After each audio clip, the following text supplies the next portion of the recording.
Tribuners. Saya sekarang berada di Desa Dadaplangu, Kecamatan Ponggok, Kabupaten Blitar. Ini lokasinya di tempat peternak di Desa Dadaplangu, Ponggok, Kabupaten Blitar. Dan rencananya sore ini calon wakil presiden dari nomor 1 Abdul Muhaimin Iskandar itu akan berkunjung ke tempat peternak atau rumah peternak di peternak ayam petelur di Desa Dadaplangu, Kecamatan Ponggok, Kabupaten Blitar. Dan ini suasana penyambutan di lokasi.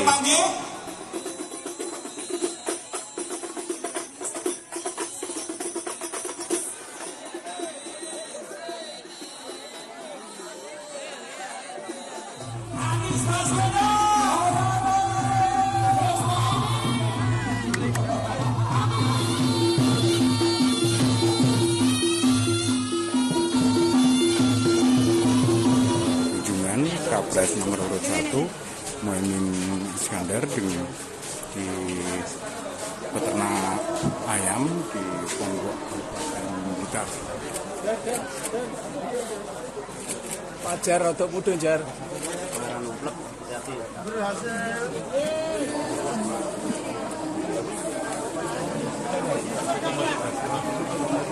Pak, lihat di sini Pak.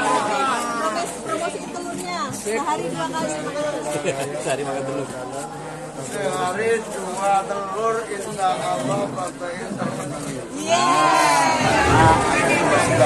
Yang pertama harga telur menjadi turun. Yang kedua harga pangan tidak tinggi harganya. Ini problematika yang solid bisa diatasi pada 2 hal. Yang pertama, ada mafia penjual telur yang mestinya integrator itu berfungsi memproduksi telur untuk terus bibit ayam, bukan untuk dijual ke masyarakat. Karena itu tugas pemerintah penegakan hukum agar tidak ada lagi namanya hak telur untuk dibebaskan, itu tidak boleh dijual ke rakyat. Yang intinya nanti kembalikan peternak telur ini kepada rakyat, bukan kepada perusahaan swasta. Aturannya sebetulnya sudah ada, tapi penegakan hukumnya tidak. Sehingga harga turun. Yang kedua, dan kapan ini harus ada sampai tangan presiden. Kemudian nggak akan mampu karena presiden harus membuat zonasi penanaman jagung yang merupakan penugasan kepada daerah-daerah tertentu sehingga produksi jagung dalam negeri terpenuhi terus berkasih kepada ekspor. Yang kedua adalah bahwa kita membutuhkan terus-menerus apa yang disebut kesatuan antara produksi pangan nasional dengan kebutuhan kita rakyat mendapatkan harga yang terjangkau.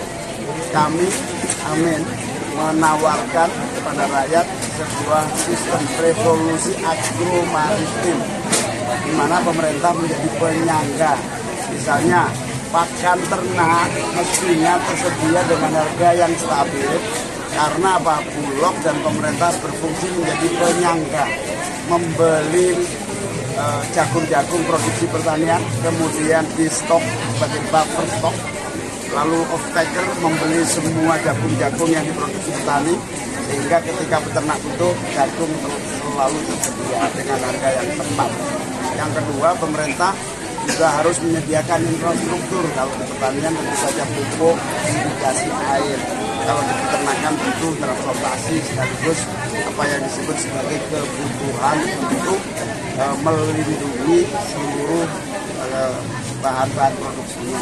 Inilah yang disebut peran pemerintah yang tidak membiarkan seluruh peternak dan petani menjadi terpenuhi. Ini yang disebut perubahan, yaitu perubahan cara kerja.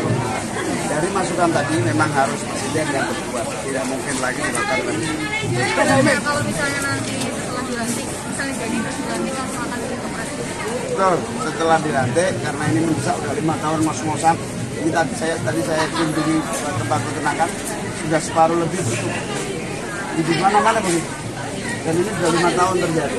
Bayangkan kalau tutup semua kita nggak punya telur lagi, masa kita impor kan lebih jadi mahal. Dan itu harus ada penanganan cepat. Dan penanganan cepat itu sebetulnya kata kuncinya penegakan hukum sekaligus campur tangan pemerintah. Jadi kalau turun cawe-cawe kebutuhan peternak, jangan cawe-cawe yang lain kira-kira gitu. Ya. Ini itu